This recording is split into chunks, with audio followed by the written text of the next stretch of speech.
Hello दोस्तों, आज फिर से एक फंडामेंटल ऑफ नर्सिंग के अंदर एक नया टॉपिक जिसकी बात करने वाले हैं इलेक्ट्रॉन ट्रांसपोर्ट सिस्टम। ये बात समझ में, यहाँ से बहुत सारे क्वेश्चन पूछे जाते हैं जिसमें से आपको कहीं ना कहीं एग्जाम के अंदर, हर एक एग्जाम के अंदर क्वेश्चन मिलेगा। तो इसके अंदर इलेक्ट्रॉन ट्रांसपोर्ट पोर्शन सिस्टम की बात करें तो इसके अंदर क्या क्या आता है। पहला अपने सबसे पहले पढ़ेंगे ओस्मोसिस के बारे में कि ओस्मोसिस क्या होता है। फिर पढ़ेंगे डिफ्यूजन के बारे में कि डिफ्यूजन क्या होता है। इसके बाद में पढ़ेंगे facilitate diffusion. Diffusion, facilitate diffusion, ये दोनों क्या रहते हैं, डिफरेंस रहते हैं। फिर पढ़ेंगे एक्टिव ट्रांसपोर्ट क्या होता है, एक्टिव ट्रांसपोर्ट क्या होता है, कैसे होता है, आपको एग्जाम्पल दे दे के मैं आपको बताऊंगा। इसके बाद में फिल्ट्रेशन क्या होता है। इसके बाद में ओस्मोटिक प्रेशर क्या होता है। ओस्मोसिस अलग प्रोसेस है और ओस्मोटिक प्रेशर है वो अलग है। आई बात समझ। फिर पढ़ेंगे अपने हाइड्रोस्टेटिक प्रेशर के बारे में कि हाइड्रोस्टेटिक प्रेशर किसको बोलते हैं, कहाँ पे लगता है बॉडी में। नेट फिल्ट्रेशन प्रेशर क्या होता है, बॉडी में कहाँ पे लगता है, जिससे क्या है एक्सचेंज होता है। तो इन सभी के बारे में पढ़ेंगे। Osmosis, diffusion, facilitate diffusion, active transport, filtration, osmotic pressure, hydrostatic pressure और नेट फिल्ट्रेशन प्रेशर। तो देखो आगे अपने पढ़ते हैं सबसे पहले ओस्मोसिस के बारे में कि ओस्मोसिस होता क्या है। ओस्मोसिस की बात करें तो इसके अंदर होता क्या है, थोड़ा सा अपने एग्जाम्पल लेते हैं एक छोटा सा, जिससे आपको क्लियर हो जाए। ये कोई आपको एग्जाम्पल देता हूं, कंटेनर है। इस कंटेनर के अंदर बीच में क्या है, semi permeable membrane. Semi permeable membrane क्या है, सेमी परमिएबल मेम्ब्रेन।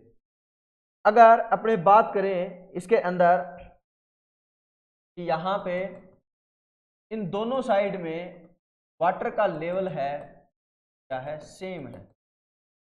वाटर का जो लेवल रहेगा वो क्या रहेगा, सेम है। आगे बात समझ में, ये क्या है, वाटर है। और इसके बाद में अगर बात करें तो इसके अंदर मैं एक, देखो यहाँ पे अपने कर देते हैं 5 ग्राम साल्ट। यहाँ पे शुगर भी ले सकते हो एग्जाम्पल के लिए, 5 ग्राम साल्ट। इधर भी क्या है, वाटर है और 10 ग्राम साल्ट ले, 10 ग्राम क्या ले लेते हैं, साल्ट ले लेते हैं। इसके बाद में इधर भी क्या है।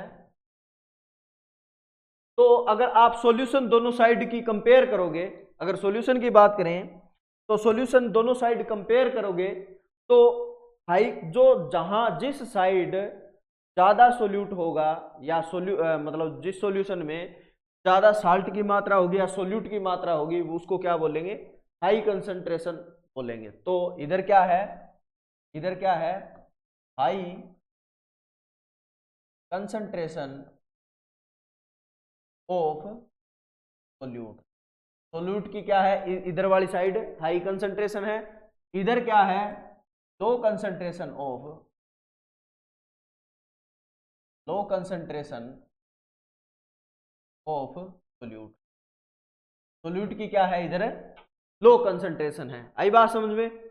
इसके बाद में अपने बात करते हैं जिस साइड हाई कंसंट्रेशन है सोल्यूट, ये जो सोल्यूट होते हैं ना, जिस पे इलेक्ट्रिसिटी होती है वो क्या है, अपनी तरफ खींचता है। जो भी वाटर है या सोलवेंट है वो क्या करेगा, अपनी तरफ खींचता है। आई बात समझ में। तो इसके अंदर अपने बात करें तो ये जो सेमी परमिएबल मेम्ब्रेन है, इससे इधर सोलवेंट और सोल्यूट भी आ जा सकते हैं।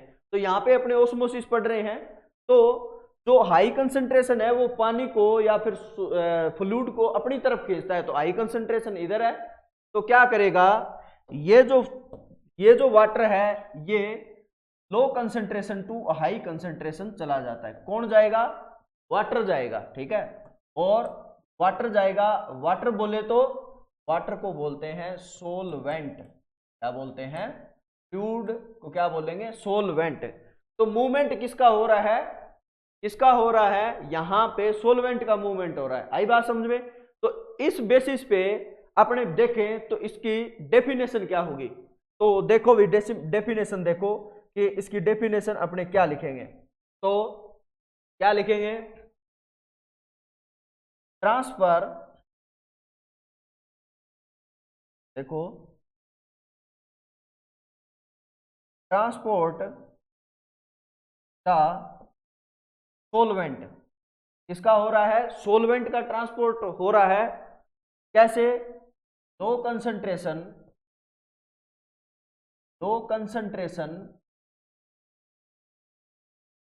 Of solute to high concentration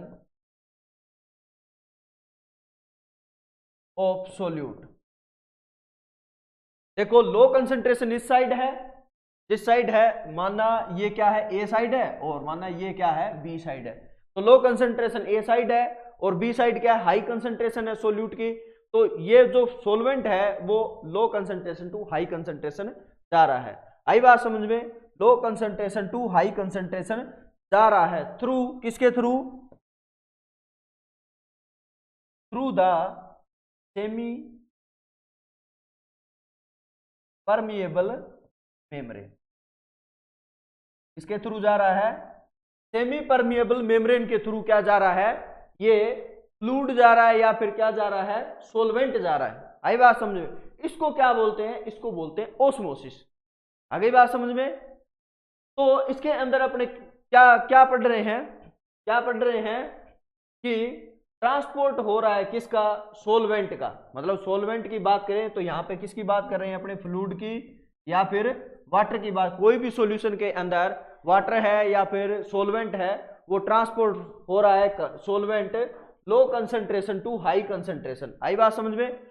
और किसके थ्रू जा रहा है, सेमी परमिएबल मेम्ब्रेन के थ्रू। तो इसको क्या बोलेंगे, उसको बोलते हैं ओस्मोसिस। आई होप कि आपको समझ में आ गया होगा। आई बात समझ में। इसके बाद में अपने बात करते हैं आगे डिफ्यूजन की। वैसे ही सेम अपने एग्जांपल लेंगे और डिफ्यूजन को समझेंगे कि डिफ्यूजन क्या है। एक बात आपको ध्यान में रखना है कि डिफ्यूजन मोस्टली गैसेज का होता है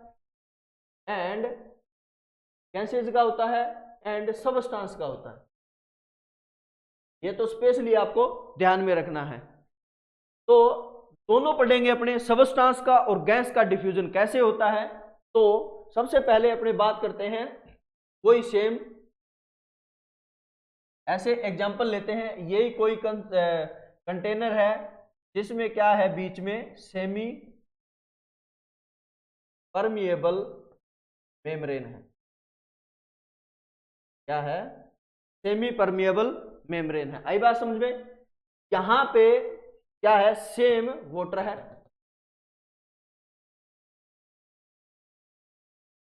सेम क्या है, वाटर है। आई बात समझ में। इसको आपने क्या बोल दिया, सोलवेंट बोला था। और यहां पे और क्या है, यहां पे वो वही 5 ग्राम क्या है, साल्ट है, और इधर 10 ग्राम क्या है, साल्ट है। तो आपने देखा कि पहले मैंने लिखा था यहां पे कि ये क्या है, हाई कंसंट्रेशन ऑफ सोल्यूट। आई बात समझ में। इधर क्या है, इधर भी क्या है, लो कंसंट्रेशन ऑफ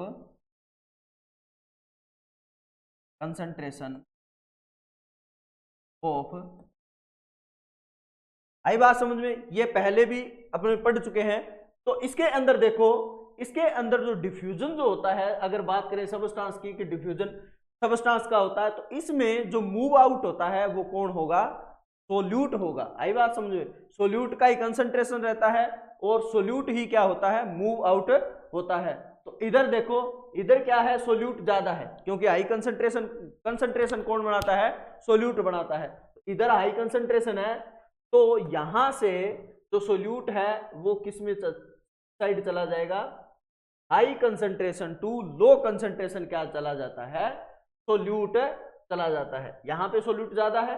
आई बात समझ में। तो इसकी अगर इस बेसिस पे डेफिनेशन की बात करें तो क्या होगा, देखो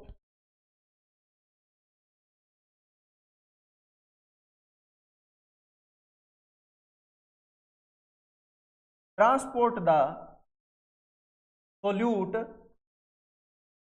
high concentration to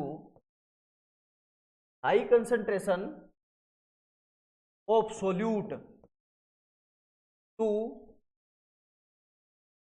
low concentration of solute through semi permeable membrane. Semi permeable,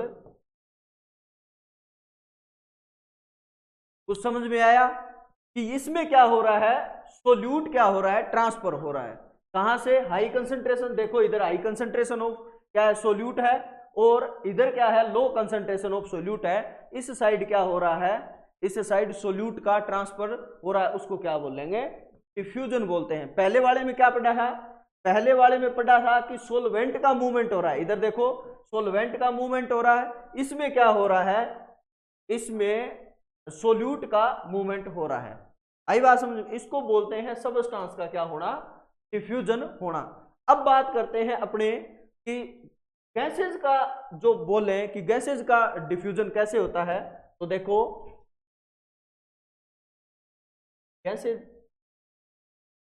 of diffusion, diffusion of gases या गैसेज ऑफ डिफ्यूजन, कि डिफ्यूजन कैसे होता है गैसेज का, तो अपनी बॉडी के अंदर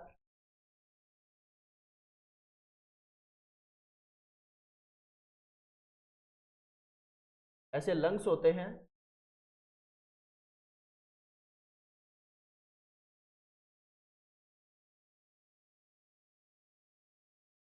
ऐसे लंग्स होते हैं, और लंग्स के अंदर क्या पाई जाती है, एल्गोलाई के बारे में बात करेंगे। और एल्गोलाई के बाहर की साइड क्या होते हैं, अगर इसको माने तो इसको मानते हैं ब्लड वेसल। आई बात समझ में, और इसको ये क्या है, ये है एल्गोलाई।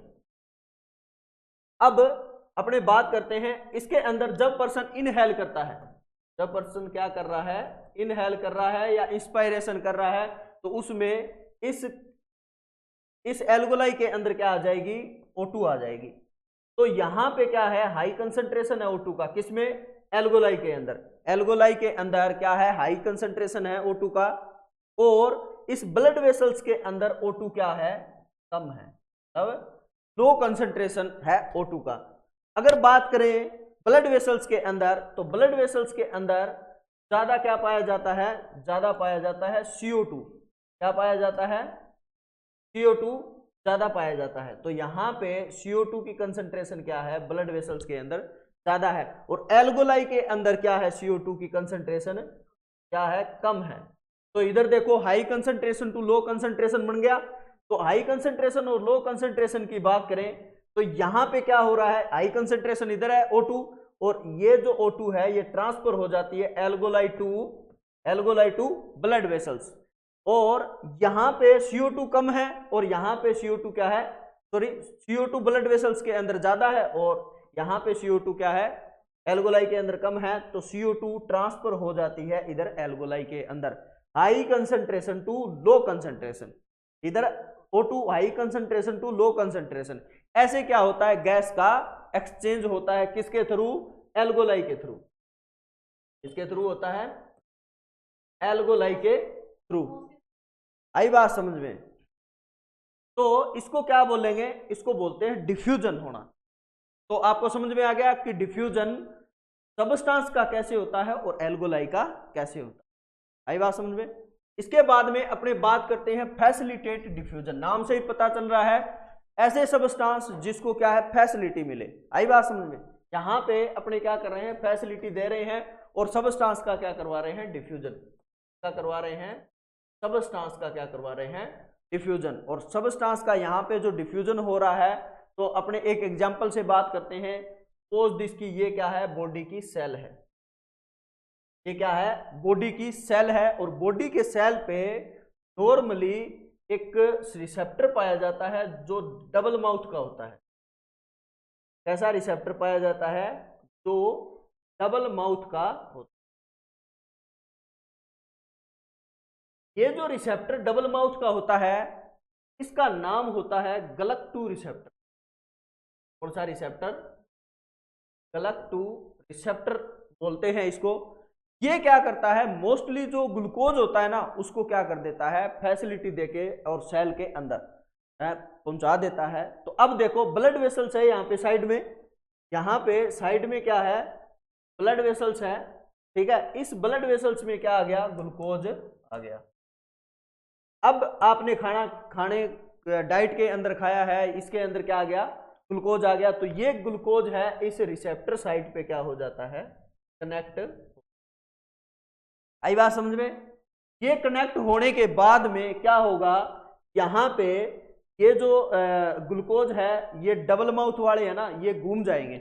आई बात समझ में। ये जो साइट है, जो खाली वाली साइट है, एम्प्टी वाली साइट है, वो बाहर चली जाएगी, और जो जिस पे ग्लूकोज कनेक्ट हो गया वो अंदर की साइड आ गया। जैसे ये देखो यहाँ पे मैं छोड़ दूं इन ग्लूकोज को, तो ये घूम के अंदर की साइड आ गए और ये बाहर की साइड आ गए। आई बात समझ में। ऐसे जो ट्रांसफर होने का काम करता है ना, या फिर सेल के अंदर जाने का काम करता है, ये कौन करवाता है, GLUT2 रिसेप्टर करवाता है। इसको बोलते हैं फैसिलिटेट डिफ्यूजन। आगे बात समझ में कि ऐसे सेल के ऊपर रिसेप्टर साइट होने जो क्या करवा रहे हैं, इस ग्लूकोज को अंदर की साइड ट्रांसफर करवाने का काम कर रहे हैं। इधर क्या है, ये घूमा, ये घूमने के बाद में क्या आ गया, सेल के अंदर चला गया, इधर वाला ऐसे घूम गया, इधर वाला। फिर जैसे ही ये बाहर की साइड आएगा तो इधर क्या है, इधर ब्लड के अंदर और ग्लूकोज है, तो ये ग्लूकोज यहाँ पे कनेक्ट हो जाएगा और फिर घूमेगा, ये छोड़ देगा इधर। ऐसे क्या है, जैसे जैसे घूमता रहेगा। आई बात समझ में।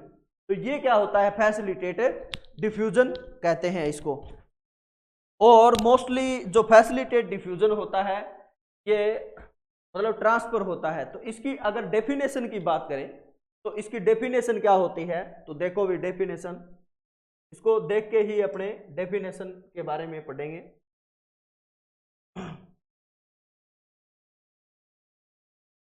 देखो भी डेफिनेशन क्या होती है, क्या लिखोगे डेफिनेशन में, तो the transfer of the molecule, या फिर इसको बोल सकते हो आप नॉन इलेक्ट्रिकल चार्ज सबस्टांस। ऐसे सबस्टांस जिसके ऊपर कोई भी इलेक्ट्रिकल चार्ज नहीं होता, उसको ही क्या बोलते हैं transfer of the molecule to transfer of the molecule blood to cell for specific receptor site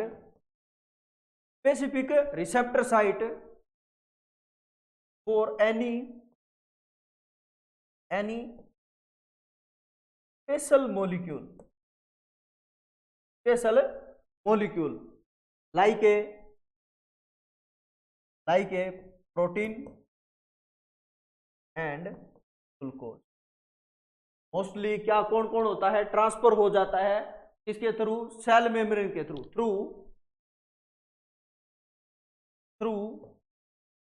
cell membrane. ये जो सेल मेम्ब्रेन है, ये जो बाहर की साइड आपको दिखाई दे रही है, ये क्या है, सेल मेम्ब्रेन है। इसके थ्रू क्या हो जाएगा, रिसेप्टर साइट के थ्रू क्या हो जाएगा, इसमें ट्रांसफर हो जाता है। इसको क्या बोलते हैं, फैसिलिटेटेड डिफ्यूजन बोला जाता है। आगे बात समझ में। तो फैसिलिटेट डिफ्यूजन आपको समझ में आ गया होगा। इसके बाद में अपने बात करते हैं दोबारा इसके बाद में एक्टिव ट्रांसपोर्ट के बारे में। एक्टिव ट्रांसपोर्ट क्या होता है, एक्टिव ट्रांसपोर्ट की बात करें तो इसमें क्या होगा, इसमें रिक्वायरमेंट ऑफ द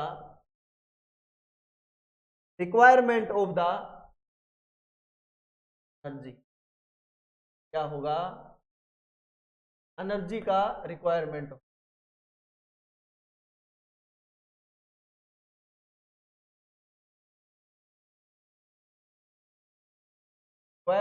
द, इसमें क्या होगा, रिक्वायरमेंट होगी किसकी, एनर्जी की। तो देखो सेम वो ही अपने हैं एग्जाम्पल। ये क्या है, semi permeable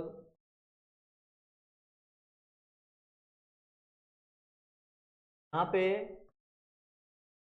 high concentration of solute, फिर क्या है, लो कंसंट्रेशन, ठीक है।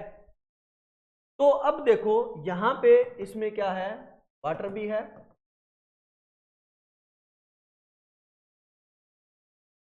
इसमें क्या है, वाटर भी है, और यहां पे सोल्यूट भी है, यहां पे क्या है, सोल्यूट भी है। इधर क्या है, हाई कंसंट्रेशन है सोल्यूट का, इधर क्या है, लो कंसंट्रेशन ऑफ सोल्यूट है। तो इसके अंदर फैस एक्टिव ट्रांसपोर्ट के अंदर क्या होगा, एक्टिव ट्रांसपोर्ट के अंदर इसमें इस कंडीशन में जहां पे लो कंसंट्रेशन ऑफ सोल्यूट है उधर से high concentration of the solute है उधर ट्रांसफर हो जाते हैं सोल्यूट, ठीक है। यहां से क्या होगा, थोड़ा सा समझना है, इधर क्या हो जाएगा, सोल्यूट ट्रांसफर हो जाएगा, यहां से क्या ट्रांसफर होगा, ट्रांसफर ऑफ सोल्यूट, थोड़ा सा समझना है इसको, किसका ट्रांसफर होता है, सोल्यूट का ट्रांसफर होता है। कैसे, low concentration of the solute to high concentration of solute transfer होता है। इसमें मैंने बताया था रिक्वायरमेंट होती है किसकी, एनर्जी की रिक्वायरमेंट होती है।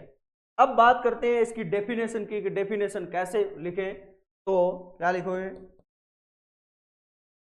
Transfer the solute low concentration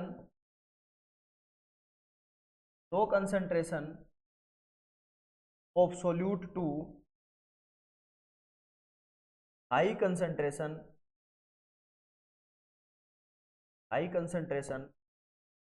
of solute for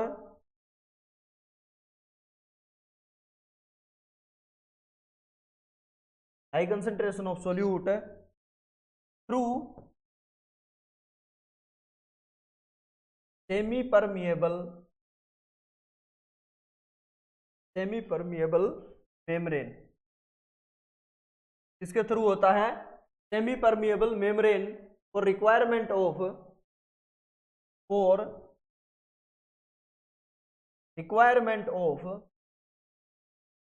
active energy, इसमें क्या होगा, रिक्वायरमेंट होगा एनर्जी का। आई बात समझ में। तो ये क्या होता है, इसको बोलते हैं एक्टिव ट्रांसपोर्ट। थोड़ा सा समझना है आपको, मैंने पहले भी आपको बताया है कि डिफ्यूजन क्या होता है, डिफ्यूजन का जस्ट ही ये उल्टा होता है, सोल्यूट का ट्रांसफर होता है। एक तो बात ये, कैसे, low concentration to high concentration, किसके थ्रू, सेमी परमिएबल, ये जो मेम्ब्रेन है इसका नाम क्या है, सेमी परमिएबल मेम्ब्रेन है। आई बात समझ में। जिस साइड सोल्यूट कम है उस साइड से हाई कंसंट्रेशन ऑफ सोल्यूट की तरफ जाएगा, इसमें क्या एनर्जी की रिक्वायरमेंट होगी, एक्टिव एनर्जी लगानी पड़ेगी, तब जाके क्या होता है, ये ट्रांसपोर्ट होता है। आगे बात समझ में। अगर एक्टिव ट्रांसपोर्ट की बात करें तो इसके अंदर एक्टिव ट्रांसपोर्ट के थ्रू क्या क्या सबस्टांस मूव होता है, सोडियम क्लोराइड, क्या क्या ट्रांसफर होता है। एग्जांपल की बात करें तो सोडियम होता है, क्लोराइड होता है, क्या होता है, क्लोराइड होता है, इसके साथ साथ में हाइड्रोजन आयन भी होते हैं, इसके साथ साथ में और कौन कौन होगा, फेरस, क्लोरीन, फेरस होता है, इसके साथ साथ में क्लोरीन होता है, क्या होगा,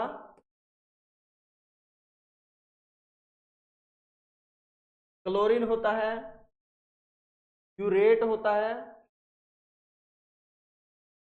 क्या होगा, क्यूरेट,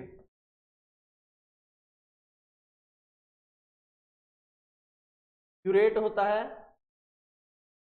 ये जो सब्सटेंस है ये क्या होते हैं, इस एक्टिव ट्रांसपोर्ट के थ्रू क्या होते हैं, ट्रांसफर होते हैं। इसमें एनर्जी की बॉडी को जरूरत पड़ती है। आई बात समझ में। इसके बाद में अपने पढ़ते हैं आगे फिल्ट्रेशन के बारे में कि फिल्ट्रेशन होता क्या है। तो फिल्ट्रेशन देखो, रिमूवल ऑफ द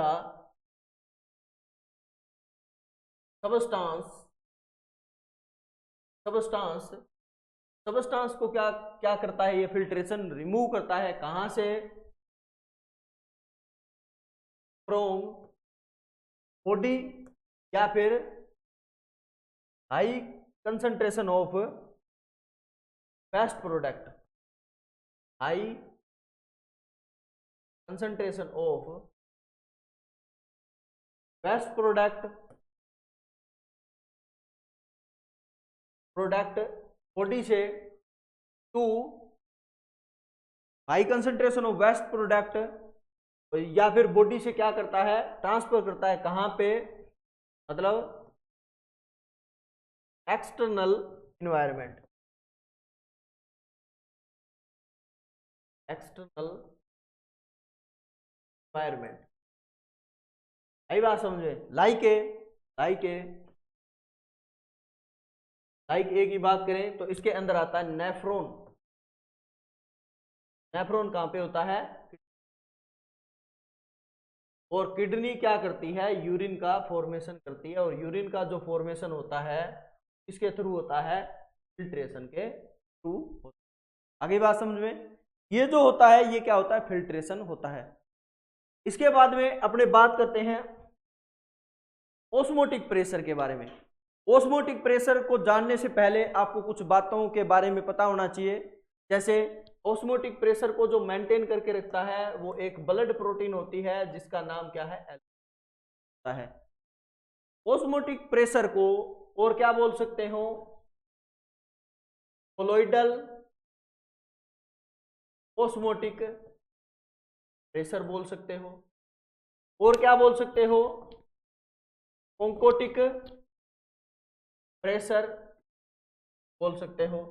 आई बात समझ में। तो इसके बारे में अपने थोड़ा सा पढ़ते हैं कि ओंकोटिक प्रेशर क्या होता है या कोलोइडल ऑस्मोटिक प्रेशर क्या होता है, ये कहां पे लगता है।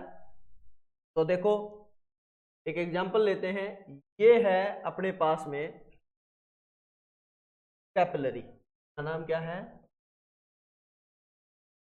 कैपिलरी। याद रखना कैपिलरी जो होती है ये क्या होती है, सिंगल लेयर की होती है। कैसी लेयर की, सिंगल लेयर की होती है। कैपिलरी की बात करें तो ये क्या है, वहां पे है जहां पे बहुत सारी बीच पे क्या है, सेल्स है। क्या है, सेल्स है, ठीक है, या कोई ब्लड वेसल्स है। तो ये जो इस कैपिलरी के अंदर ये जो ब्लड चल रहा है, ये क्या चल रहा है, ब्लड। और ब्लड में क्या है, ब्लड प्रोटीन है। ब्लड प्रोटीन का नाम क्या है, एल्बुमिन। तो क्या बोलेंगे, एल्बुमिन बोलते हैं जो ब्लड प्रोटीन होती है। ये क्या करती है कि इस ब्लड वेसल्स के अंदर अपनी तरफ क्या लगाती है, प्रेशर लगाती है। अपनी तरफ क्या लगाती है, ये ऐसे प्रेशर लगाती है। ये एल्बुमिन अपनी तरफ क्या लगाती है, ऐसे प्रेशर लगाती है। मतलब ये जो फ्लूइड चल रहा है, लाइक ब्लड के अंदर क्या होता है, वाटर भी होता है। तो ये जो फ्लूइड ब्लड वेसल्स के अंदर चल रहा है इसको कभी भी बाहर की साइड नहीं जाने देती है। मतलब लीकेज को क्या करती है, स्टॉप कर देती है, मतलब रोकती है। ठीक है, जैसे ही ब्लड वेसल्स है वो डायलेट होती है तो आपको पता है इसके जो पोर्स होते हैं, जो परमिएबिलिटी होती है वो बढ़ जाती है। तो ये जो एल्बुमिन है ये क्या करती है, इस ब्लड वेसल से इसको बाहर नहीं जाने देती। ठीक है, इस अंदर जो ब्लड चल रहा है उसको बाहर अगर बाई चांस बाहर चला गया तो उसमें क्या होने के चांस रहते हैं, एडिमा होने के चांस रहते हैं। इसीलिए यहाँ पे ये क्या करती है, ये इसको बाहर नहीं जाने देती। आई बात समझे, ये अंदर की तरफ खींचती रहती है।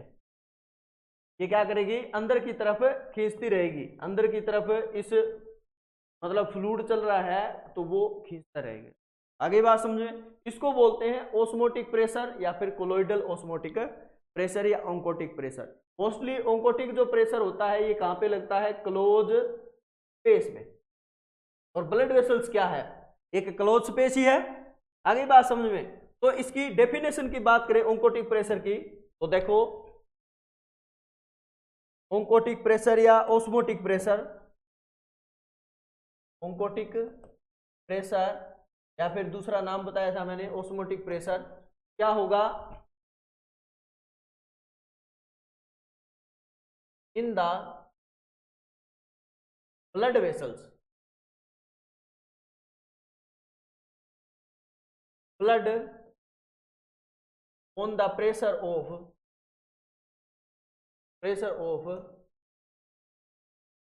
Blood capillary wall, blood capillary wall, blood capillary की वॉल के ऊपर क्या लगाता है, ब्लड प्रेशर लगाता है। The albumin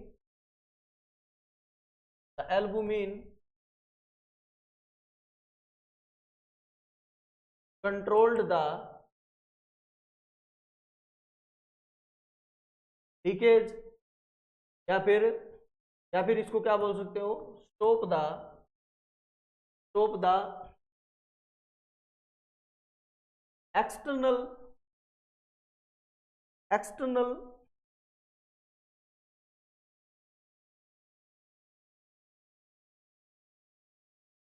leakage of intravenous. ये क्या करता है, ब्लड वेसल्स के ऊपर जो ब्लड है वो क्या है, प्रेशर लगाएगा। कैसा प्रेशर, जो ब्लड कैपिलरी की वॉल पे लगता है, और जो ब्लड के अंदर एल्बुमिन होती है ये कंट्रोल्ड करती है लीकेज को, या फिर स्टॉप कर देती है external leakage of the intravenous fluid को। आई बात समझ में। और ये जो प्रेशर लगता है इसको क्या बोलते हैं, ओंकोटिक प्रेशर या फिर क्या बोलते हैं, ओस्मोटिक प्रेशर बोला जाता है। आई बात समझ में। इसके बाद में अपने बात करते हैं हाइड्रोस्टेटिक प्रेशर के बारे में। हाइड्रोस्टेटिक प्रेशर की बात करें तो इसके अंदर हाइड्रो का मीनिंग होता है यहां पे वाटर, क्या रहेगा, वाटर। और स्टेटिक का मीनिंग होता है कि प्रेशर किसी वाल पे लगे, ऐसा जो वाल, स्टेटिक का मीनिंग होता है वाल, प्रेशर का मीनिंग, तो प्रेशर लगता है कि वाटर है वो किसी वाल के ऊपर प्रेशर लगाता है, तो क्या बोले, हाइड्रोस्टेटिक प्रेशर बोला जाता है। तो हाइड्रोस्टेटिक प्रेशर देखो क्या होता है, the pressure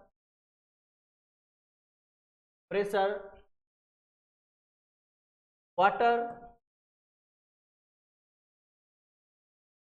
forceful pressure in the any blood vessels and capillary wall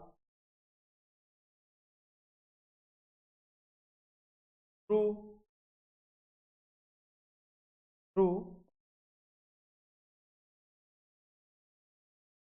high volume of solvent। तो सोलवेंट का हाई वॉल्यूम के प्रेशर की वजह से या फोर्सफुल प्रेशर की वजह से जो ब्लड वेसल्स के या कैपिलरी वाल पे प्रेशर लगता है उसको कौन सा बोलते हैं, हाइड्रोस्टेटिक प्रेशर बोला जाता है।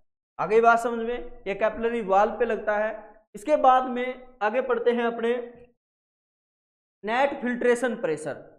नेट फिल्ट्रेशन जो प्रेशर होता है ये क्या होता है, पहले डेफिनेशन लिखते हैं, difference between hydrostatic pressure and colloidal osmotic pressure. Colloidal osmotic pressure कि डिफरेंस हो हाइड्रोस्टेटिक प्रेशर और कोलोइडल ओस्मोटिक प्रेशर के बीच में डिफरेंस है, उसको क्या बोलते हैं, नेट फिल्ट्रेशन प्रेशर बोला जाता है। आई बात समझ में। इसको एक एग्जांपल से पढ़ते हैं जिससे आपको अच्छी तरह से समझ में आ जाएगा। तो यहां पे मान लेते हैं ये क्या है, ब्लड वेसल्स है। आई बात समझ में, ये कैपिलरी मान लेते हैं, सॉरी, और ये मान लेते हैं यहाँ पे अलग अलग, देखो इसको अपने मानते हैं आर्ट्रियोल्स, आर्ट्रियोल्स, इसको बोल देते हैं अपने कैपिलरी, कैपिलरी, इसको बोल देते हैं वेन्यूल, क्या बोल देते हैं, वेन्यूल्स। इसके अंदर ब्लड होगा तो गैस एक्सचेंज के लिए आएगा, तो क्या आएगा, गैस एक्सचेंज के लिए आएगा। आई बात समझ में। अब क्या होगा, इसके अंदर यहां पे एल्बुमिन भी होगी ब्लड में, एल्बुमिन होगी तो यहां पे ऑन्कोटिक प्रेशर भी होगा, ऑन्कोटिक प्रेशर। ऑन्कोटिक प्रेशर किसको बोला था, इसको बोला था कोलोइडल ओस्मोटिक प्रेशर का दूसरा नाम क्या है, ऑन्कोटिक प्रेशर भी होता है। आई बात समझ में। तो अब यहां पे ब्लड के अंदर वाटर भी है, और ब्लड के अंदर वाटर है तो यहां पे क्या रहेगा, हाइड्रो, क्या रहेगा यहां पे, हाइड्रोस्टेटिक प्रेशर भी रहेगा। ये बात समझ में आई। इस साइड ये जो हाइड्रोस्टेटिक प्रेशर है यहां पे क्या रहेगा, ज्यादा रहेगा, क्योंकि जब आर्ट्रियोल्स होती है ये क्या लेके आती है, ब्लड वेसल्स के लिए, मतलब इन सेल के भी लिए यहाँ पे क्या होती है, सेल होती है, यहाँ पे क्या है, सेल है, इनके लिए क्या लेके आती है, O2 लेके आती है, न्यूट्रिएंट लेके आती है, वाटर भी लेके आती है, जो क्या हो, इसमें क्या हो सकते, एक्सचेंज हो सके।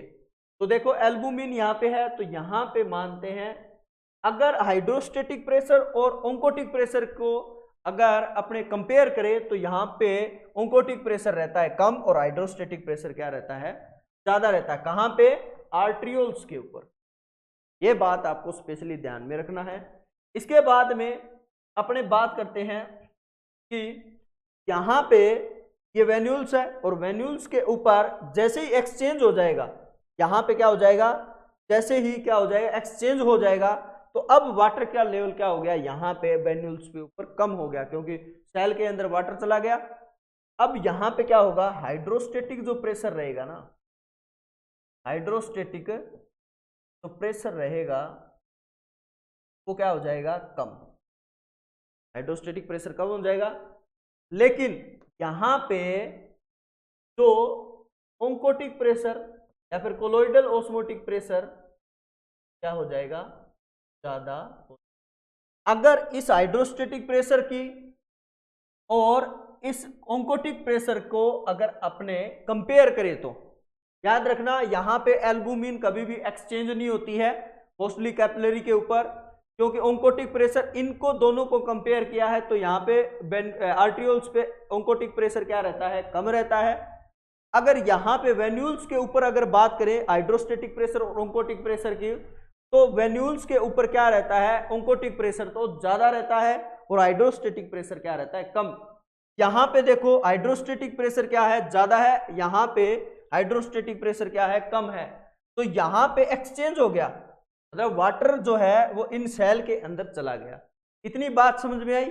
अब देखो यहाँ पे क्या था, ऑन्कोटिक प्रेशर कम है और हाइड्रोस्टेटिक प्रेशर कम है, तो जो एक्सचेंज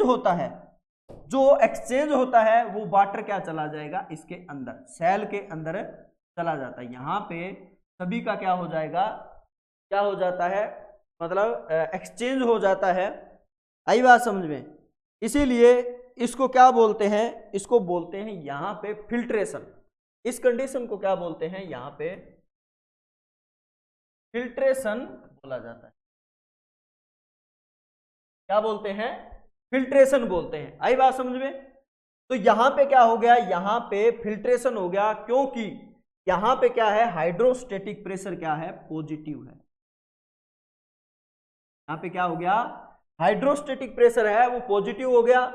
ऑन्कोटिक प्रेशर क्या है, अपनी, अगर ज्यादा यहाँ पे ऑन्कोटिक प्रेशर रहता तो ये क्या है, अपनी तरफ खींच लेता, ये एल्बुमिन है, इस वाटर को अपनी तरफ खींच लेता, तो मतलब बाहर ही नहीं जाने देता, मतलब फिल्ट्रेशन नहीं हो पाता। तो जहां पे हाइड्रोस्टेटिक प्रेशर पॉजिटिव रहता है वहां पे क्या हो जाएगा, वहां पे फिल्ट्रेशन हो जाता है। इस ब्लड वेसल से निकल के वाटर है, जो भी मतलब सबस्टांस है या न्यूट्रिएंट वगैरह है, मतलब ये क्या चले जाएंगे सेल के पास में चले जाते हैं। आगे बात समझ में, वाटर चला गया सेल के पास में, अब वाटर का लेवल क्या हो गया, वेन्यूल्स के अंदर कम हो गया। आई बात समझ में, तो वेन्यूल्स के अंदर कम हो गया तो यहां पे हाइड्रोस्टेटिक प्रेशर कम हो गया, ओंकोटिक प्रेशर बढ़ गया। और ओंकोटिक प्रेशर आपको पता है कि ओंकोटिक प्रेशर क्या है, अपनी तरफ खींचता है कोई भी सबस्टांस को। तो ये इसमें से जो सेल है वो वेस्ट प्रोडक्ट बना रही है ना, वेस्ट प्रोडक्ट जो बना रही है ना, वो क्या हो जाएगा, इसके अंदर वापस क्या हो जाता है, रीअब्जॉर्प्शन। यहां पे क्या हो जाएगा, जो सेल बना रही है ना, जो वेस्ट प्रोडक्ट, इसका क्या हो जाएगा, रीअब्जॉर्प्शन। इस कंडीशन को क्या बोलते हैं, रीअब्जॉर्प्शन। यहां पे वेन्यूल्स के ऊपर क्या हो जाएगा, रीअब्जॉर्प्शन हो जाता है। कब, जब हाइड्रोस्टेटिक प्रेशर क्या हो, नेगेटिव हो। यहां पे क्या है, हाइड्रोस्टेटिक प्रेशर क्या है, नेगेटिव है। इतनी बात समझ में आई। इधर आर्ट्रियोल्स के ऊपर हाइड्रोस्टेटिक प्रेशर क्या है, पॉजिटिव है। इधर वेन्यूल्स के ऊपर क्या है, हाइड्रोस्टेटिक प्रेशर क्या है, नेगेटिव हो गया। इधर पॉजिटिव है आर्ट्रियोल्स के ऊपर, इधर नेगेटिव है। इसकी वजह से क्या हो जाता है, रीअब्जॉर्प्शन। तो याद रखना, नेट फिल्ट्रेशन प्रेशर इसी को ही बोलते हैं। इसको बोलते हैं डिफरेंस हो हाइड्रोस्टेटिक प्रेशर के बीच में और ओंकोटिक या फिर ओस्मोटिक प्रेशर के बीच में क्या हो, डिफरेंस हो, उसको क्या बोलेंगे, उसको बोलते हैं नेट फिल्ट्रेशन प्रेशर बोलते हैं। हाइड्रोस्टेटिक प्रेशर की बात करें तो यहां पे क्या होता है, आर्ट्रियोल्स के ऊपर कम होता है और हाइड्रोस्टेटिक प्रेशर क्या होता है, पॉजिटिव रहता है, मतलब ज्यादा रहता है। ऐसे क्या हो जाएगा, फिल्ट्रेशन। और वेस्ट प्रोडक्ट जो बने हैं सेल के अंदर या CO2 वगैरह है या अदर सबस्टांस है, वो क्या हो जाएंगे, इधर रीअब्जॉर्प्शन हो जाता है वापस वेन्यूल्स के अंदर। तो इसीलिए वेन्यूल्स में वेस्ट प्रोडक्ट आता है या फिर क्या आता है, मतलब डीऑक्सीजनेटेड ब्लड आता है। ऐसे क्या होता है, ये पॉजिटिव और नेगेटिव होता है। आई होप कि आपको समझ में आ गया है। तो आज के लिए बस इतना ही। Thank you.